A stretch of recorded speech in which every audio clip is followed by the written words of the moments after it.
Success is lifestyle. I have a family and 4 children, and it's the capacity for me to live a certain lifestyle and to help my kids. So that's how I judge my personal success. Where I started was originally country boy from Coonabarabran, and our field of expertise, or my family's expertise, was the hotel industry.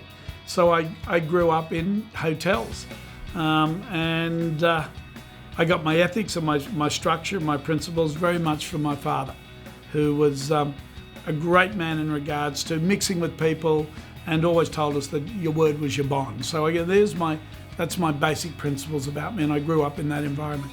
When I was 4, I went to boarding school because my mother didn't think growing up in the environment of a hotel was smart originally. I went to a school in Strathfield called St Pat's, but unfortunately that didn't work out. I actually got expelled, and I told my parents I needed to be regimented, because in a boarding school atmosphere, you know when you're going to eat, you know when you're going to study, you know when you're going to go and play sport.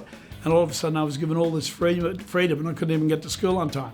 So then I went on to Joey's, which I loved, and it was a fantastic environment. I finished my schooling at Joey's at Hunters Hill.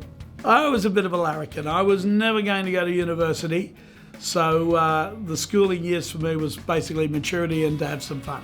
Next minute I was working in a glass picker-upper at the Student Prince Hotel at Camperdown, wiping tables down, picking up glasses, stocking the bars with the bottles that were empty from the night before. Then eventually I went down to become a cellarman. So he put us through, all of my brothers, and not only me, through the steps till you worked up to eventually to bar manager and then overall hotel manager, which was many years later.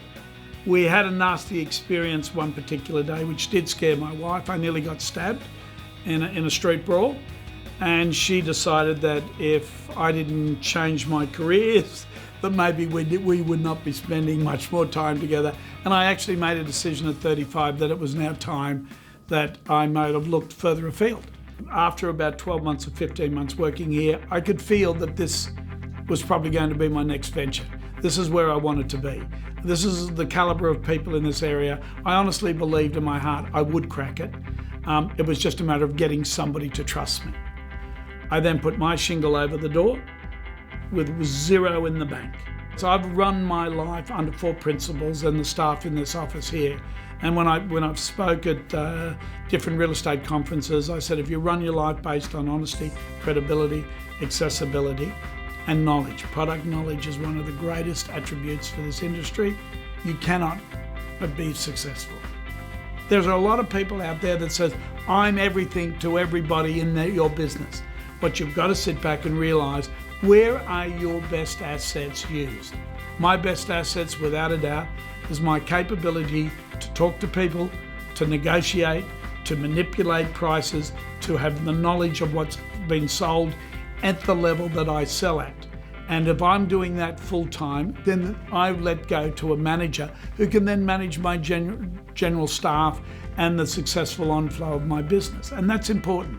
Know what your strengths are, realise what your weaknesses are, and don't be too vain that you can't let go of your weaknesses and employ somebody to handle those areas. It's not what we say about ourselves, it's what the clients that we represent say about us behind our backs. And that's what builds you referral business in the real estate industry. I have a belief that I never let go of my vendors till I successfully complete the sale for them. Now, if that takes 6 months, or that takes 12 months. And communication is an important asset in this industry. It's amazing when things are going well that you will hear from that agent every week. But then when all of a sudden the auction comes, it fails, it hasn't sold, and he has nothing to report. You'd be lucky to hear from him once a week, once a fortnight turns into once a month. It is unfair for a client not to hear from their agent once a week. You've got to want to do it. And I don't believe in not succeeding in anything that I've done. This is not work for me. This is enjoyment. So I'm not coming to work. I'm coming to have fun. And that's a big part of my success. It's your life. This is not a job.